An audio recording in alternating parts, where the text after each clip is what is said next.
अस्सलाम वालेकुम एवरीवन, कैसे हैं आप सब।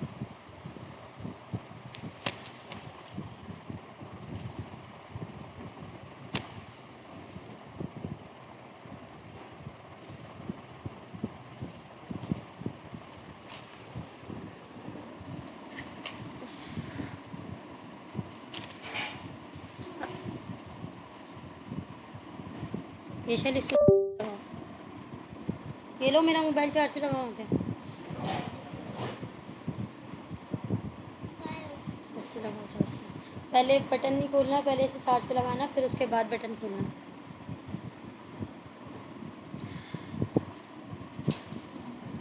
अस्सलाम वालेकुम एवरीवन, कैसे हैं आप सब। उम्मीद करती हूँ कि बिल्कुल ठीक ठाक और खैरियत से होंगे।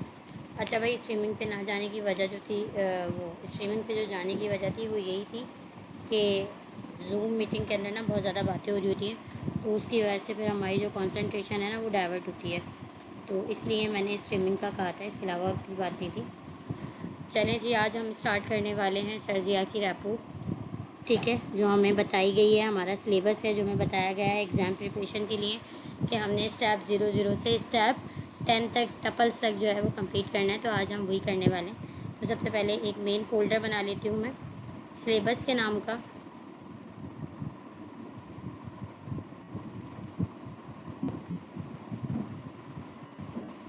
मेरे पास ऑलरेडी बना हुआ है, इसलिए मैं 1 भी लिख रही हूँ। ठीक है, तो मैंने ये फ़ोल्डर बना लिया है। इसके अंदर मैं एक सब फोल्डर बनाती हूँ स्टेप 00 का। ठीक है, स्टेप 00। और इस फोल्डर को खोलने के बाद अब हमने यहाँ से जाना है अपने VS कोड में, open with more options, open with code, और ये हमारा VS कोड जो है वो खुल गया। अच्छा, सबसे पहले हम बना लेते हैं अपनी फ़ाइल जो हमें बनानी है। तो सबसे पहले बनाते हैं TS की फ़ाइल main.ts। उसके बाद हम बना लेते हैं अपनी JS config की फ़ाइल tsc-init। और फिर उसके बाद हमें पैकेज की फ़ाइल बनानी है, तो npm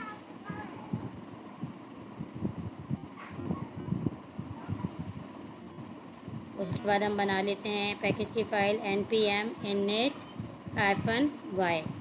ठीक है, तो हमारे पास पैकेज की फ़ाइल भी बन जाएगी। ये बन गई हमारे पास पैकेज की फ़ाइल। अब हमें देखना है कि भाई हमारे पास स्टेप 00 के अंदर क्या है। तो उसके लिए हमें सर्जिया की रेपोजिटरी को ओपन करना पड़ेगा। यहाँ मैंने ओपन करके रखी हुई है। यहाँ नहीं ओपन है, कहाँ है भाई, नहीं ओपन है। अच्छा, ओपन करनी पड़ेगी। ओके,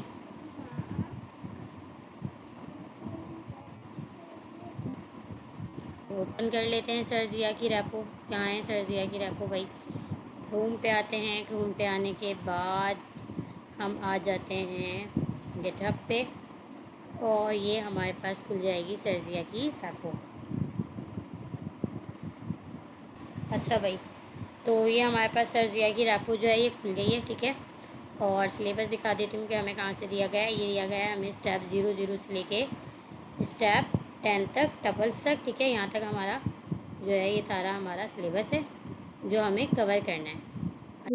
इसको तो हम कवर कर लेंगे। खैर, सबसे पहले आ जाते हैं हम नोट प्रोजेक्ट्स पे। सबसे पहला जो है वो हमारा नोट प्रोजेक्ट्स का है।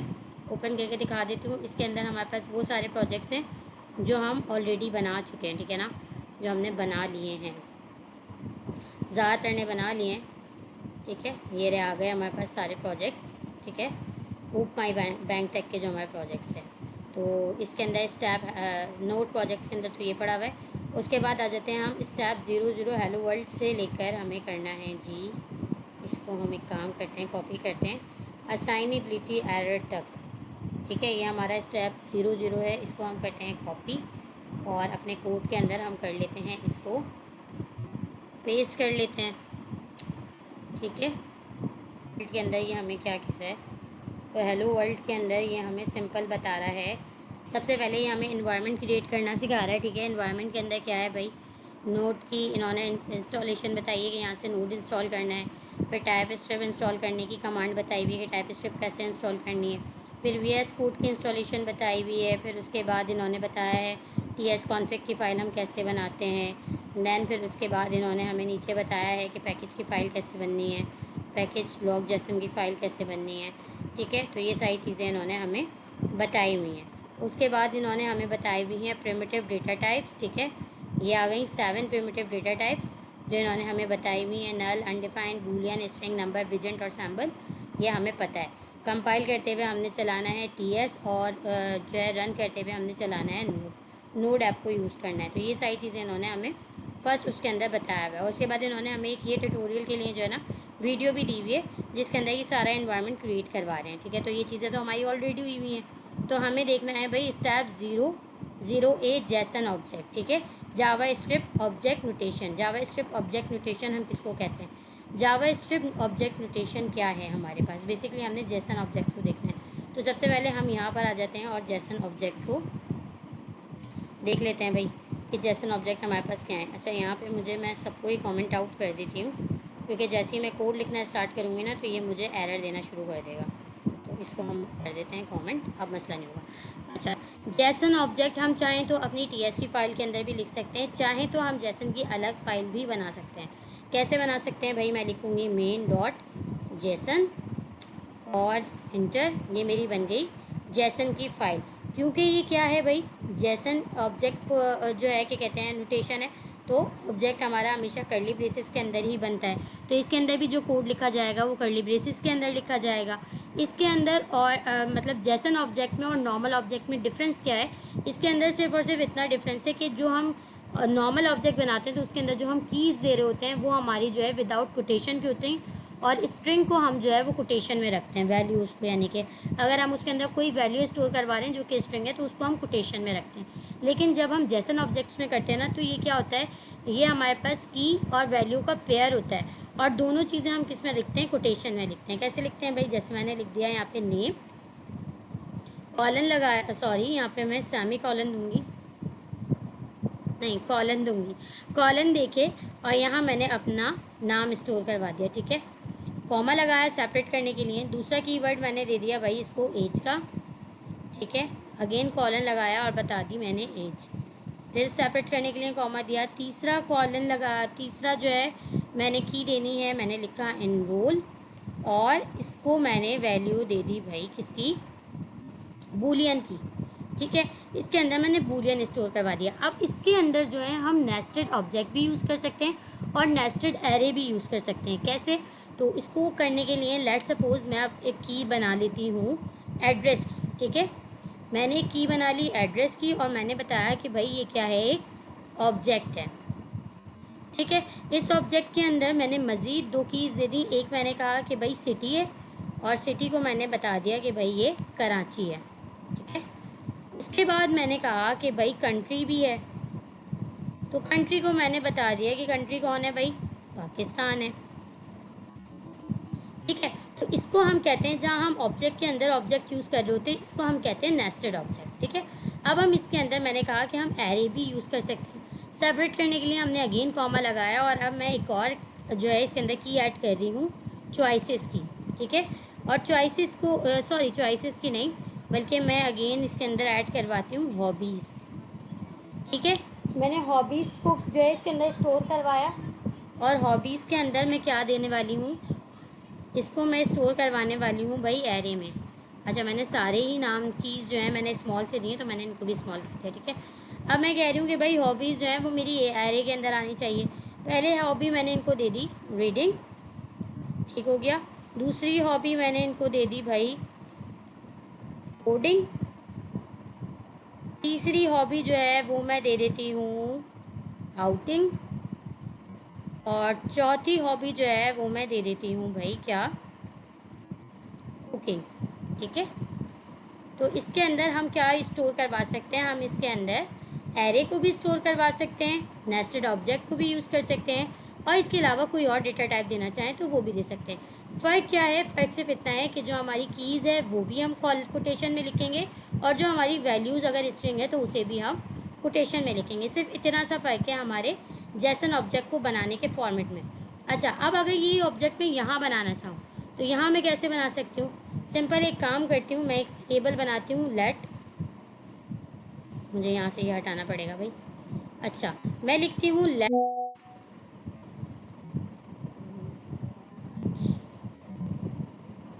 ठीक है। मैंने लिखा लेट ऑब्जेक्ट, ठीक है, इक्वल्स टू, और अब यहाँ पे मैं उठा के ले आऊँ अपना ये जेसन ऑब्जेक्ट का कोड, ठीक है। यहाँ से मैंने इसे कॉपी किया और यहाँ पे मैंने इसको कर दिया पेस्ट, ठीक है।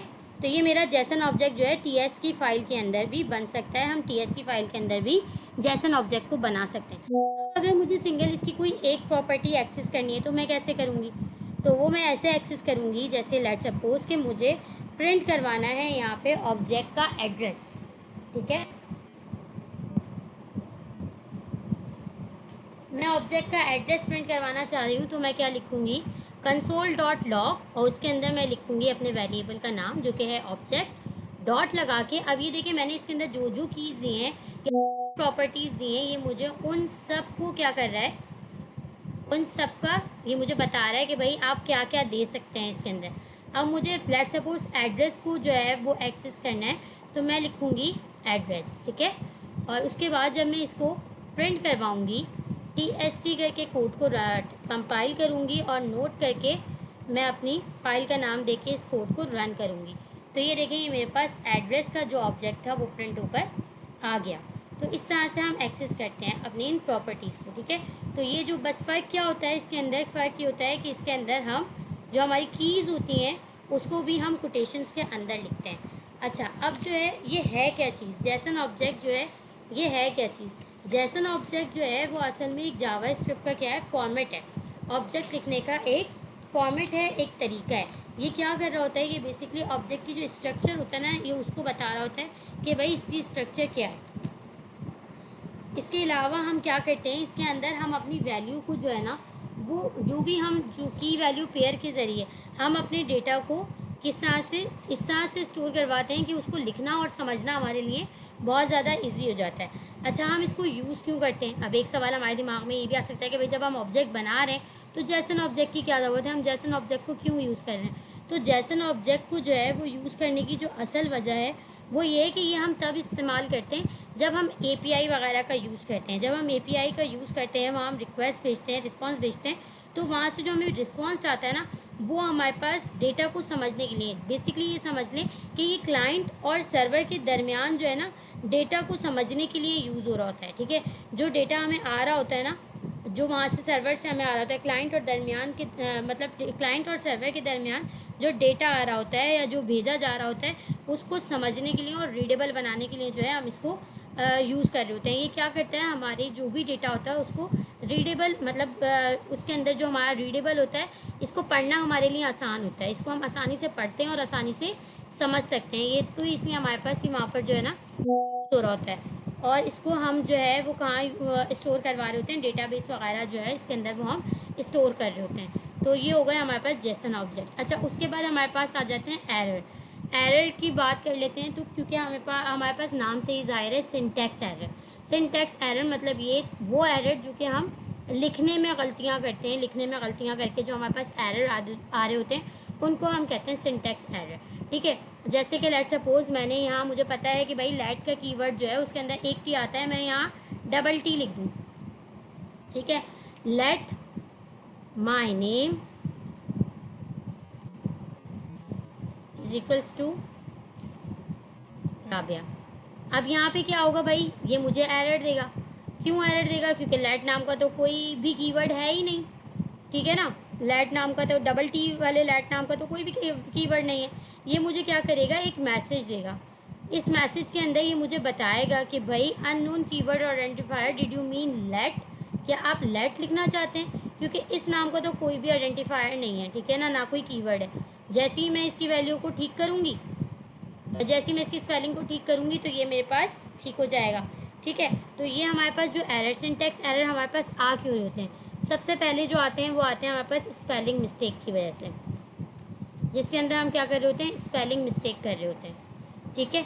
अच्छा, दूसरे एरर जो आते हैं सिंटैक्स एरर के अंदर ही, जो दूसरे एरर आते हैं वो आते हैं हमारे पास पंक्चुएशन के एरर, ठीक है। पंक्चुएशन एरर हमारे पास क्या है, पंक्चुएशन एरर हमारे पास ये हो सकते हैं, मैंने लिखा लेट एज इक्वल्स टू 34 और यहाँ पे मैंने लगा दिया भाई कॉमा, ठीक है। अब ये क्या है, मैंने गलत पंक्चुएशन यूज़ कर दी। जब भी मुझे अपना कोई कोड जो है वो कंप्लीट करना होता है या मेरी कोई लाइन कंप्लीट हो जाती है, उसे एंड करना होता है, तो जिस तरह हम इंग्लिश के अंदर सेंटेंस के एंडिंग के ऊपर क्या लगाते हैं, फुल स्टॉप लगाते हैं, तो यहाँ पे हमारे पास प्रोग्रामिंग लैंग्वेज का रूल है कि हम अगर अपनी लाइन हमारी ख़त्म हो रही है तो उसे हम बताने के लिए कि भाई ये कोड यहाँ पर ख़त्म हो गया, उसके लिए हम क्या लगाते हैं, semi colon, sorry colon use करते हैं, सेमी कॉलन यूज़ करते हैं। और मैंने यहाँ पे क्या यूज़ किया है भाई, कॉमा यूज़ किया है। तो ये मुझे क्या बता देगा, कॉमा नॉट अलाउड। ये मुझे बता देगा, ये मुझे एक मैसेज दे देगा कि भाई कॉमा जो है वो यहाँ पे अलाउ नहीं है। जैसे ही मैं इसको सेमी कॉलन लगाऊंगी तो ये क्या हो जाएगा मेरे पास, ठीक हो जाएगा। तो जहाँ पे हम पंक्चुएशन का मसला कर देते हैं, ठीक है। या जैसे कि अगर मुझे लिखना है कि भाई एज जो है मेरी स्ट्रिंग होगी, अब मुझे पता है कि स्ट्रिंग जो है वो डबल कोट्स में लिखी जाती है, मैं सिंगल कोट लगाऊँ और यहाँ पर मैं कुछ भी दे दूँ,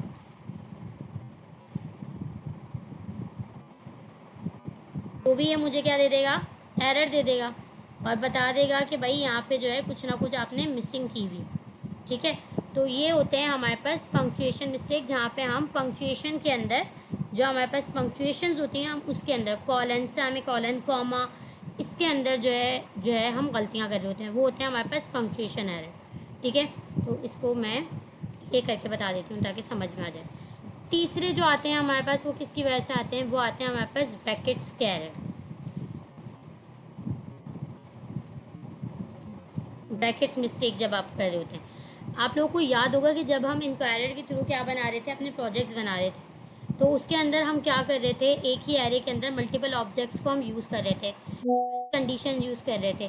तो वहाँ पे जो है हम क्या कर रहे थे कि उसके अंदर अगर हमारी गलती से भी कोई एक भी ब्रैकेट जो है वो मिस हो जाती थी, तो वहाँ पे हमारा क्या हो जाता था, एरर शो हो जाता था और उसको समझना बड़ा मसला हो जाता था कि भाई ब्रैकेट गई है तो कहाँ से गई है। तो जहाँ पे हमारे पास ब्रैकेट मिस होती है और वहाँ जो हमारे पास एरर आ रहे होते हैं ना, वो भी हमारे पास कौन से एरर कहलाते हैं, सिंटैक्स एरर ही कहलाते हैं, ठीक है। जहाँ पे हम ब्रैकेट्स वगैरह मिस कर देते हैं। उसके बाद हमारे पास आ जाते हैं स्टेटमेंट, स्टेटमेंट मिस्टेक। अब स्टेटमेंट मिस्टेक क्या है भाई, स्टेटमेंट मिस्टेक हमारे पास ये है कि जैसे हम लॉजिकल स्टेटमेंट लिख रहे हैं या हम फंक्शन बना रहे हैं या हम बना रहे हैं, तो इसका एक क्या है भाई, एक पूरी इन्होंने एक तरीक़ेकार बताया हुआ है, एक सिंटैक्स बताया हुआ है। अगर मुझे यहाँ पे कोई इफ़ एल्स की कंडीशन बनानी है तो भाई इसे लिखने का एक तरीक़ेकार है कि मुझे इफ़ लिख के जो है वो राउंड ब्रैकेट देनी है, उसके अंदर कंडीशन लिखनी है और उसके बाद कर्ली ब्रेसेस के अंदर मुझे आगे का काम करना है। अब मैं क्या करूँ कि भाई मैं राउंड ब्रैकेट्स ना दूँ या मैं कर्ली ब्रेसेस यूज़ ना करूँ, मैं क्या कर दूँ भाई, मैं कुछ और यूज़ कर दूँ उसकी जगह, स्क्वायर ब्रैकेट, तो वो मुझे क्या देगा, एरर देगा। इसी तरह फंक्शंस को लिखने का भी तरीक़ेकार है कि फंक्शन को हम किस तरह से लिखेंगे, भाई फंक्शन है, फिर उसके बाद उसका नाम आना है, फंक्शन का आइडेंटिफायर आना है, दैन फिर पैरामीटर्स आने हैं राउंड ब्रैकेट में, फिर कर्ली ब्रेसेस के अंदर वर्क होना है, तो उसे भी लिखने का एक तरीक़ेकार है। अगर मैं उसके अंदर कोई गलती कर दूँ तो वो भी किसके अंदर जाएगी, वो भी हमारी सिंटैक्स एरर में जाएगी। अब इन गलतियों को हम कैच कैसे करेंगे भाई, इन गलतियों को हम पकड़ेंगे कैसे, तो इन गलतियों को पकड़ने के लिए मैंने आपको बता दिया कि भाई जब भी हम सिंटैक्स मिस्टेक करते हैं, लिखने में गलती करते हैं, तो क्या होता है, कंपाइलर जो होता है वो हमें एक मैसेज देता है, ठीक है, ये रहा। उस मैसेज को पढ़ के हम अपनी गलती को ठीक कर सकते हैं। सिंटैक्स एरर के अंदर कंपाइलर हमें क्या दे रहा होता है, मैसेज दे रहा होता है और उस मैसेज को पढ़ के हम अपनी गलती को ठीक कर सकते हैं, ठीक है। अच्छा, इसको ये क्यों नहीं दे रहा है, इसको तो देना चाहिए। तो यहाँ पे इसने कहा एक्सेप्ट, अच्छा ये इसको जो है ना इसके बराबर समझ रहा है, ये वाली एज के बराबर, इसलिए मुझे यहाँ पर जो है ना एरर शो नहीं कर रहा, सही है। ये हम आगे पढ़ेंगे कि ये क्यों नहीं कर रहा, ठीक है, ये आगे का काम है हमारा। अच्छा, उसके बाद आ जाते हैं हम टाइप एरर पे। टाइप एरर क्या है भाई हमारे पास, टाइप एरर जैसे कि हमें क्या नाम से ही ज़ाहिर हो रहा है कि टाइप करने में हम एरर कर रहे हैं। अच्छा, टाइप एरर और साइनेबिलिटी एरर क्या होते हैं, टाइप एरर का मतलब लिखने का मतलब नहीं है, टाइप का मतलब है डेटा टाइप। टाइप किसको रिप्रेजेंट कर रहा है, डेटा टाइप को, ठीक है, डेटा टाइप को रिप्रेजेंट कर रहा है ये टाइप। अच्छा, असाइनेबिलिटी एरर और टाइप एरर के अंदर जो फ़र्क है वो ये है कि भाई लेट सपोज मैंने यहाँ पे आपसे कहा लेट कलर और साथ में मैंने उसकी टाइप नोटेशन भी कर दी, मैंने उसे टाइप भी बता दी कि भाई इसके अंदर जो वैल्यू आने वाली है वो स्ट्रिंग होगी, ठीक है। अब मैंने इसके अंदर क्या कर दिया, कोई नंबर स्टोर करवा दिया, तो मुझे ये एरर दे देगा, type number is not assignable to type string, ठीक है, ये मुझे एरर दे देगा। तो ये होता है हमारे पास टाइप एरर, ठीक है।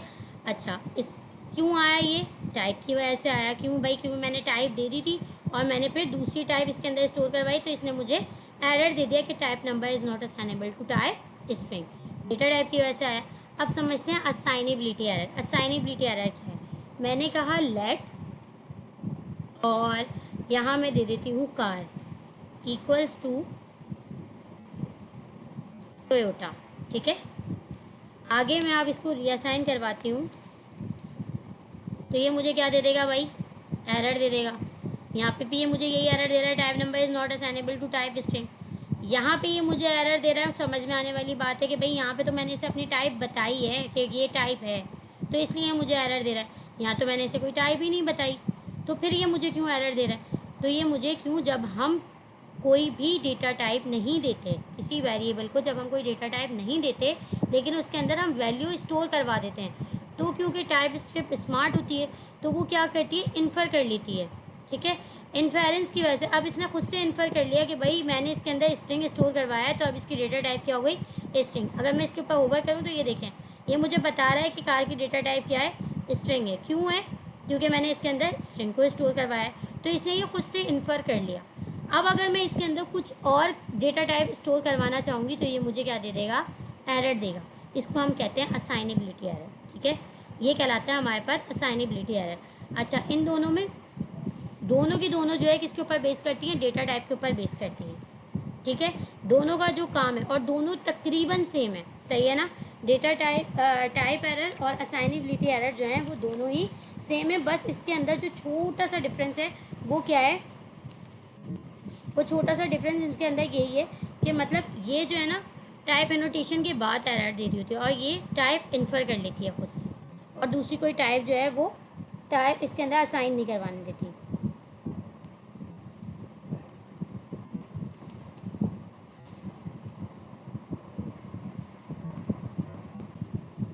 जबकि टाइप एरर जो है वो पूरे कोड के मुख्तलिफ हिस्सों को मुतासर कर सकती है, ठीक है। असाइनेबिलिटी एरर जो है ना, ये असाइनेबिलिटी एरर जो है ये सिर्फ जब हम असाइन कर देंगे वहाँ एरर देगी, लेकिन ये वाला जो है ना टाइप एरर, ये हमें आगे भी हमारे आगे की कोड को भी क्या करती है, आगे की कोड को भी डिस्टर्ब करती है। तो ये थोड़ा सा डिफरेंस है। तो थी ये भाई हमारी सबसे पहला 0 स्टेप जिसको हमने कवर कर लिया, ठीक है। अब हम क्या करते हैं, अब हम करते हैं इसको हम बंद कर देते हैं, ठीक है। इसको हम बंद कर देते हैं क्योंकि ये स्टेप 0 तो हमारा कंप्लीट हो गया, ठीक है ना। आते हैं अपने फोल्डर में और यहाँ पर एक और अगेन दूसरा फोल्डर बनाते हैं स्टेप 01 का, और देखते हैं कि स्टेप 01 हमसे क्या कह रहा है। स्टेप 01, ठीक है। इसको मैं ओपन करती हूँ यहाँ से। ओपन करने के बाद टर्मिनल में जाना है मुझे अगेन, तो मैं यहाँ से जाती हूँ टर्मिनल में, ओ सॉरी वी एस कोड के अंदर जाना है, तो वी एस कोड के अंदर जाती हूँ। और वी एस कोड में जाने के बाद अब मैं जल्दी जल्दी अपनी फाइल्स बना लेती हूँ, ठीक है। यहाँ पे मुझे क्या चाहिए भाई, main.ts की फ़ाइल चाहिए। इसके अलावा मुझे चाहिए tsc-init npm init-y। तो ये मेरे पास फाइल्स बन गई मेरी, ठीक है। अब मुझे क्या करना है,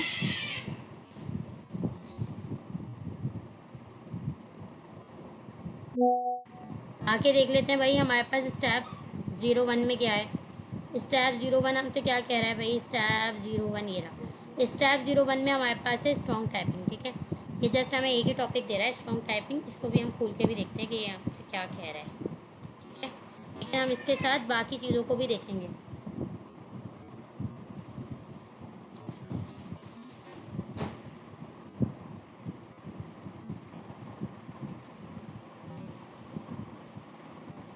रैपो को खोलते हैं, देखते हैं ये हमें क्या कह रहा है भाई।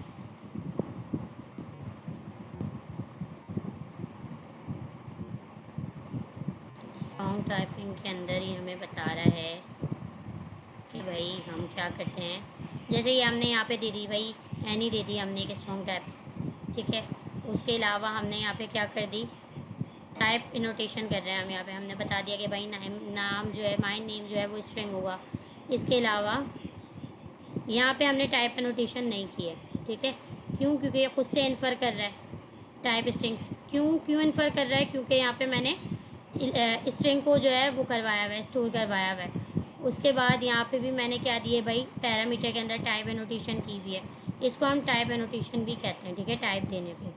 अच्छा, इसके अलावा ये हमें बस ऑब्जेक्ट टाइप के अंदर भी हम बता देते हैं कि भाई ये ऑब्जेक्ट है। जैसे यहाँ पे हम बता रहे हैं कि भाई ये ऑब्जेक्ट है। फर्स्ट जो है वो स्ट्रिंग आएगा, लास्ट जो है वो ऑप्शनल है और वो भी स्ट्रिंग होगा, ठीक है ना। तो ये हमने एक टाइप बता दी इसको। या इसके अलावा हम यूनियन टाइप का इस्तेमाल कर रहे होते हैं, एलिस टाइप का जो है वो यूज़ कर रहे होते हैं। तो ये सारी हमारे पास टाइप हैं। टाइप्स तो हमने खैर काफ़ी सारी पढ़ी हुई हैं और टाइप काफ़ी डिटेल्स में हम जो है वो देख रहे हैं। अब यहाँ पे जैसे मैंने लेट सपोज एक वेरिएबल बनाया लेट माई नेम। इससे मैंने बता दिया भाई ये है स्ट्रिंग, ठीक है। इसके अंदर जो वैल्यू आएगी वो स्ट्रिंग होगी। उसके बाद मैंने दूसरा वेरिएबल बनाया लेट नम, और इसको मैंने बता दिया कि भाई इसके अंदर जो टाइप आएगी वो नंबर आएगी। मैंने नंबर दे दिया इसको। तीसरी मैंने बताई लेट इनरोल। इसकी टाइप मैंने बता दी कि भाई बूलियन आएगी, ठीक है। और इसके अंदर मैंने कोई बूलियन स्टोर करवा दिया। उसके बाद मैंने दे दिया लेट फ्रूट्स, और इसको मैंने बता दिया भाई कि ये क्या है, स्ट्रिंग का एक एरे है, ठीक है। ये हो गया। फिर उसके अलावा मैंने बनाया भाई लेट, अच्छा ऑब्जेक्ट के लिए हम टाइप बनाते हैं, ये तो आप सभी को पता है। हम टाइप एलियस बना रहे होते हैं, ठीक है। हम यूनियन टाइप का यूज़ कर रहे होते हैं। तो वो हम कैसे बना रहे होते हैं? इंटरफेस से बना रहे होते हैं, क्लास से बना रहे होते हैं। लेट सपोज मैंने एक क्लास बना ली, क्लास स्टूडेंट, ठीक है।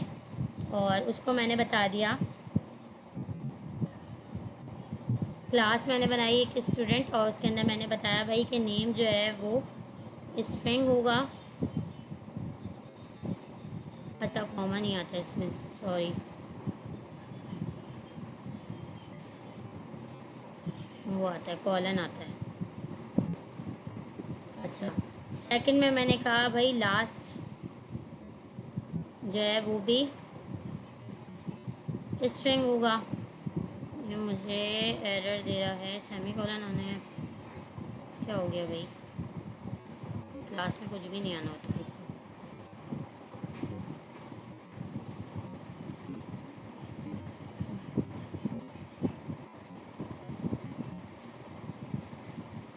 अच्छा, ये कंस्ट्रक्टर का मैटर, क्लास के अंदर हाँ हमें एक मेथड कॉल करना पड़ता है कंस्ट्रक्टर का, ठीक है। अब इस कंस्ट्रक्टर के मेथड के अंदर हम देंगे भाई नेम जो कि स्ट्रिंग है। उसके बाद हम देंगे एक लास्ट जो कि स्ट्रिंग होगा। और उसके बाद अब हमें बताना पड़ेगा कि भाई दिस डॉट नेम बराबर है नेम के, और दिस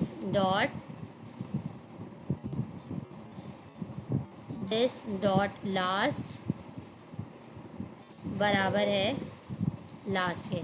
तो अब मेरा जो है ये एरर चला गया, ठीक है। ये क्लास बनाने का एक तरीक़ेकार होता है कि जब आप इसके अंदर कोई भी वेरिएबल्स या कीज़ देते हैं तो आपको इसके साथ कंस्ट्रक्टर का मेथड भी बनाना पड़ता है, ठीक है ना।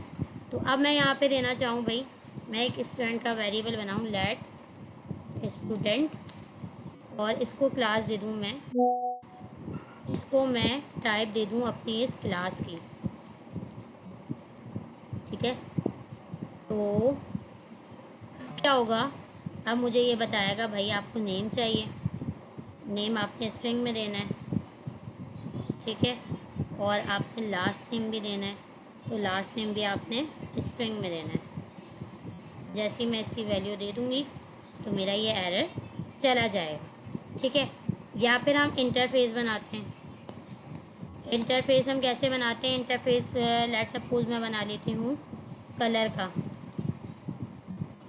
ठीक है। कलर का बनाने के बाद मैंने बता दिया भाई कि फर्स्ट जो है वो क्या होगा, फर्स्ट मैंने बता दिया कि स्ट्रिंग है, सेकंड भी मैंने बता दिया कि स्ट्रिंग है, और थर्ड भी मैंने बता दिया कि स्ट्रिंग है।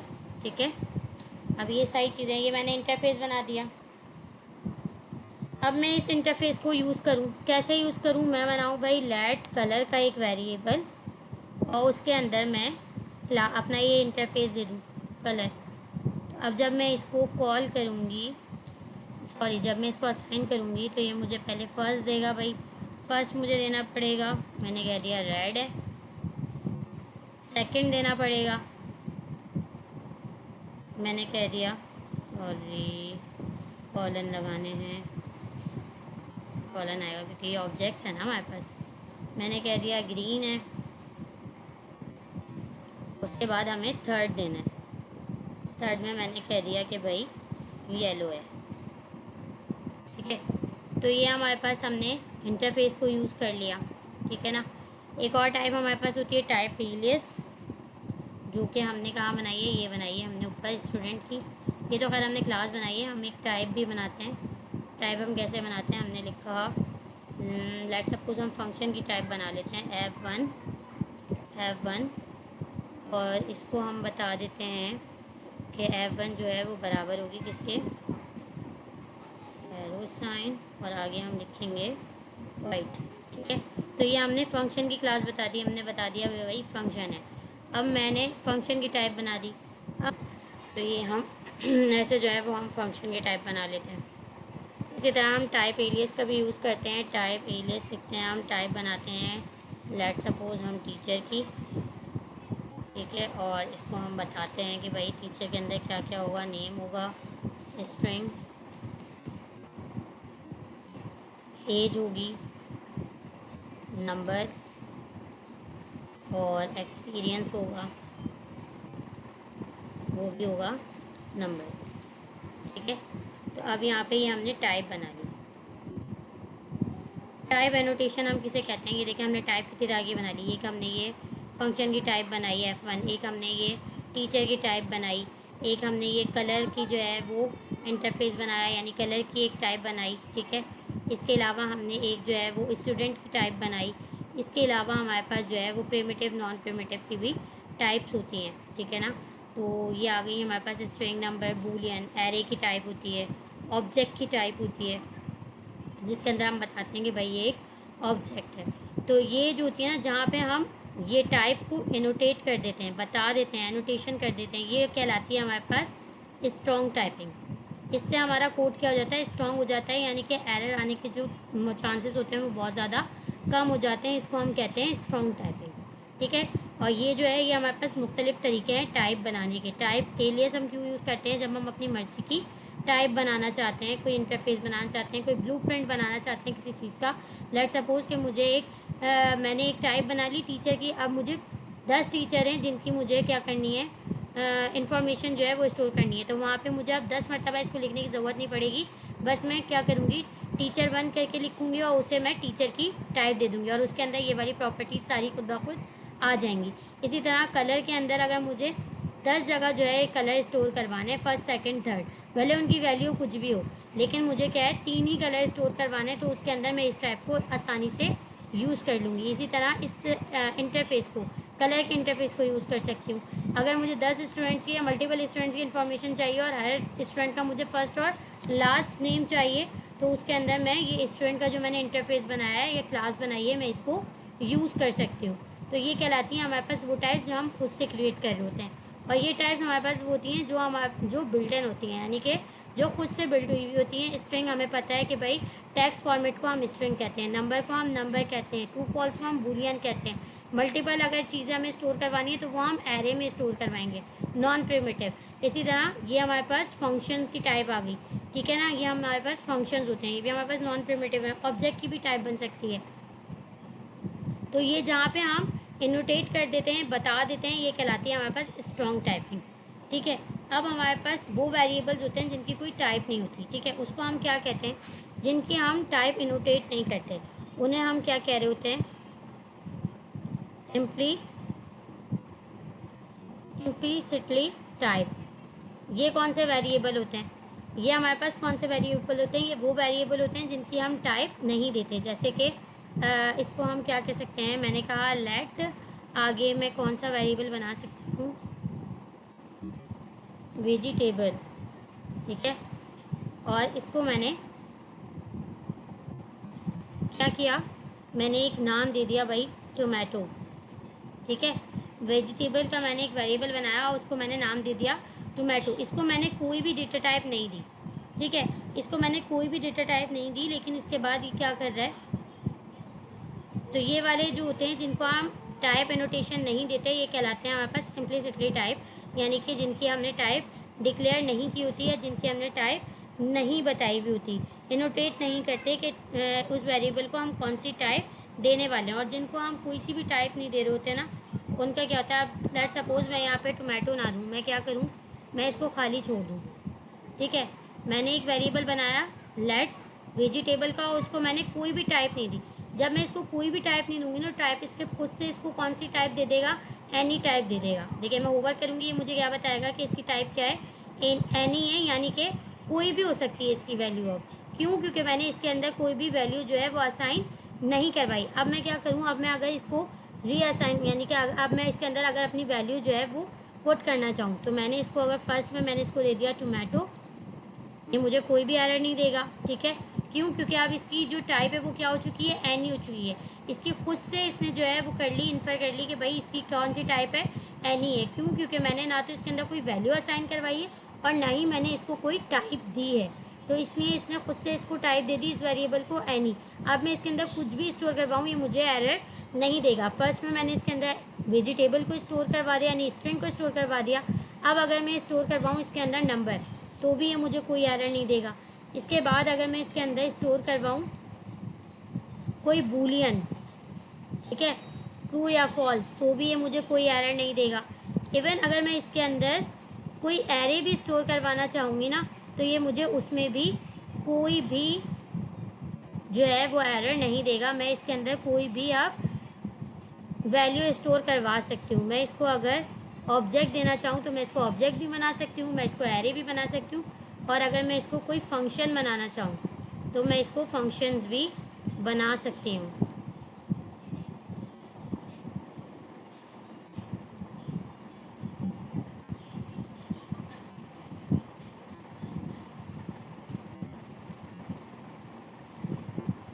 ठीक है, ये मुझे अब कोई भी एरर नहीं देगा। क्यों? क्योंकि मैंने इस वेरिएबल को कोई वैल्यू भी असाइन नहीं की थी, ना मैंने इस वेरिएबल को कोई टाइप एनोटेशन दी थी।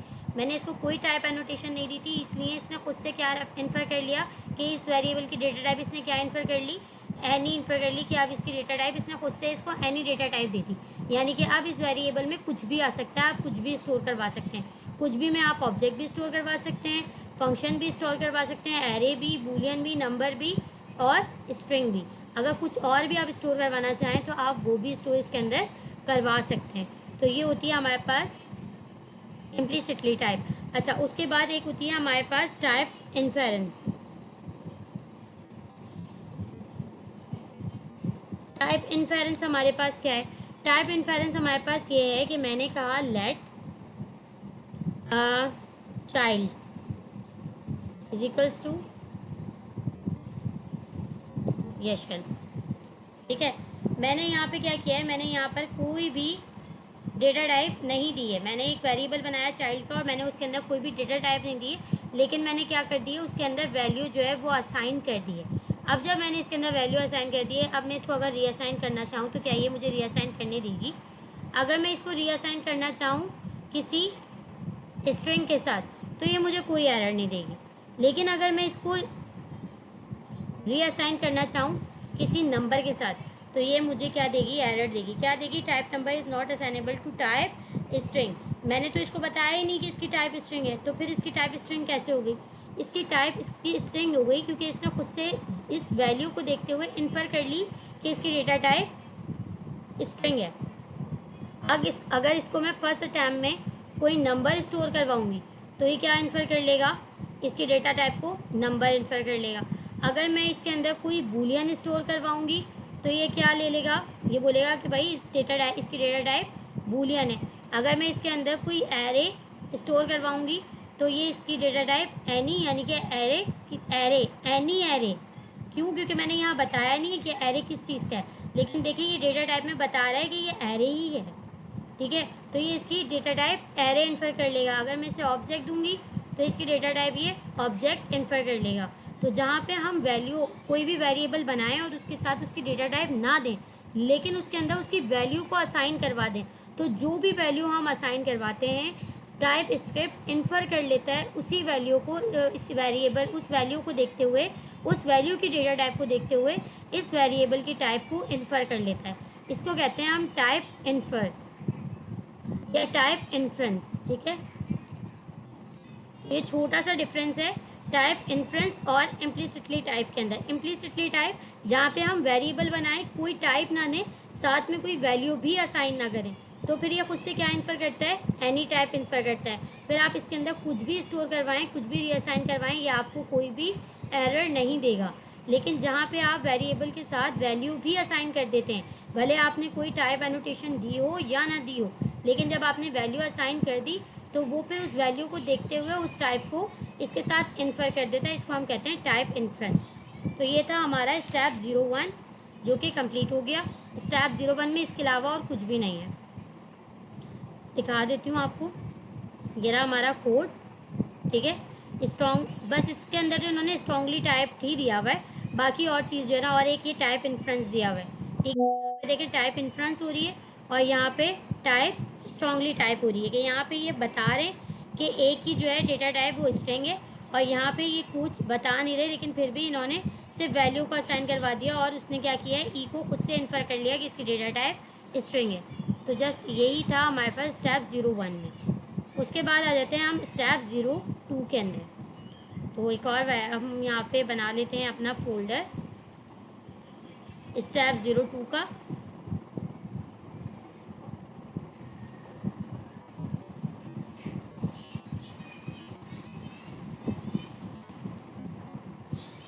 ओपन करते हैं और इसके अंदर भी हम बना लेते हैं अपनी, कोड के अंदर जाते हैं, फाइल्स बनाते हैं।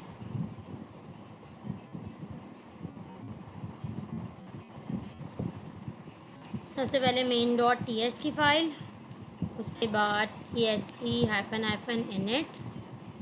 npm init-y पैकेज की फ़ाइल।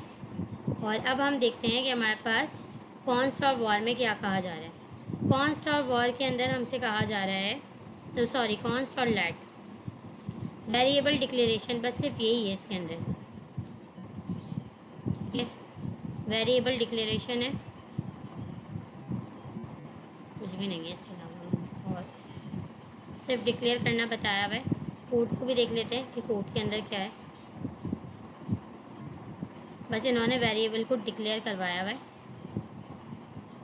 कि हम वेरिएबल को किस तरह से डिक्लेयर कर सकते हैं। से डिक्लेयर किया हुआ और एक जगह से डिक्लेयर किया हुआ है, तो ये भी बहुत इजी है हमारे पास।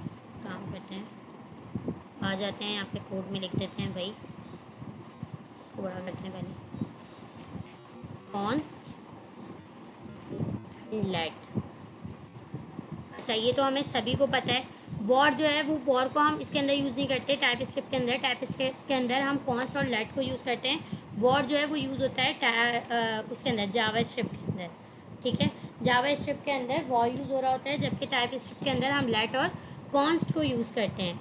अच्छा, मैं दिखा भी देती हूँ आप लोगों को स्टेप 01, ये हमने काम किया हुआ है। ठीक है, अच्छा, यहाँ पे हमने कुछ भी कंसोल नहीं करवाया है। लेट सपोज मैं यहाँ पे कुछ कंसोल करवा लेती हूँ, ये मुझे यहाँ पे तो कंपाइल एरर दे देगा। अच्छा भाई, हमारे पास कंपाइल और रन टाइम एरर, क्या डिफरेंस है दोनों में? कंपाइल और रन टाइम एरर में अगर मैं बोलूँ कि भाई हमारे पास कंपाइल और रन टाइम एरर में क्या डिफरेंस है, तो कंपाइल एरर जो है वो मैं बता देती हूँ क्या होता है। मैंने लिखा है यहाँ पे TSC और इसने मुझे दे दिया एरर। ठीक है, ये है हमारे पास कंपाइल एरर, जो क्या कर रहा होता है, कंपाइल करते वक्त हमें एरर दे देता है। फाइल तो कंपाइल हमारी हो जाती है, लेकिन कंपाइल होते वक्त ये हमें एरर दे देता है। ये दे रहा है ये हमें एरर। ठीक है, the number is not assignable to type string. ये है हमारे पास कंपाइल एरर। और रन टाइम एरर हमारे पास क्या है? रन टाइम एरर हमारे पास ये है कि मैं लिखूँ नोड और फाइल का नाम जो है वो दूसरा दे दूँ। तो ये इसने मुझे दे दिया एरर। ये है रन टाइम एरर, यानी कि रन होते हुए इसने मुझे एरर दे दिया मॉड्यूल नॉट फाउंड का। जो रन होते हुए हमें एरर दिए जाते हैं वो होते हैं रन टाइम एरर, और जो हम कंपाइल करते वक्त जो हमें एरर मिल रहे होते हैं, यानी कि या फिर हम इसको भी रन टाइम एरर कह सकते हैं। यहाँ पे मैं कंपाइल कराने से पहले ही उसने मुझे यहाँ पे उसने मुझे कंपाइल कराने से पहले ही एरर शो करा दिया कि भाई आप इसको कहाँ कंपाइल करवा रहे हैं। यहाँ पे ये है कंपाइल एरर, जिसके अंदर वो मुझे मैसेज के थ्रू बता देता है कि आप मिस्टेक कर रहे हैं। ये है हमारे पास कंपाइल एरर, और ये है हमारे पास रन टाइम एरर। जो हम अपने कोड को रन करते हैं तो उसके बाद हमारे पास आ रहे होते हैं, तो ये होते हैं हमारे पास रन टाइम एरर। अच्छा, मैंने ये जो खोला था, ये मैंने दिखाने के लिए खोला था कि यहाँ पे मैंने जितने भी वेरिएबल बनाए मैंने लेट से बनाए। ठीक है, अब अगर मैं जावा स्क्रिप्ट की फाइल के अंदर जाऊँ तो सारे के सारे वेरिएबल किससे बने होंगे? वॉर से बने होंगे। अच्छा, कॉन्स्ट की जगह जो है वो वॉर यूज होता है। Use strict. यहाँ पर देखें, यहाँ पे कोई टाइप एनोटेशन नहीं हुई हुई। मैंने सब के अंदर टाइप दी हुई है इसके अंदर, लेकिन यहाँ पे कोई टाइप एनोटेशन नहीं हुई हुई, और ऊपर बता दिया गया है कि भाई यूज स्ट्रिक्ट हुआ हुआ है इन सब में, यानी स्ट्रिक्टली टाइप दी गई है, स्ट्रॉन्ग टाइपिंग हुई हुई है। ठीक है, अच्छा इसको हम करते हैं बंद और आ जाते हैं कॉन्स्ट और लेट पे। कॉन्स्ट और लेट में हमारे पास क्या डिफरेंस है? कॉन्स्ट और लेट में हमारे पास डिफरेंस ये है कि दोनों ही कीवर्ड हैं जिससे हम क्या कर रहे होते हैं, वेरिएबल को डिक्लेयर कर रहे होते हैं। जैसे मैंने कहा लेट माई नेम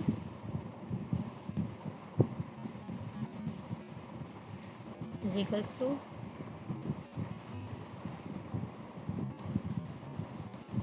ठीक है, इसने मुझे कोई भी एरर नहीं दिया, मैंने इसको नाम दे दिया अपना। अब मैं इसको रीनेम, अब मैं इसको क्या करवा रही हूँ, रीअसाइन करवा रही हूँ इससे।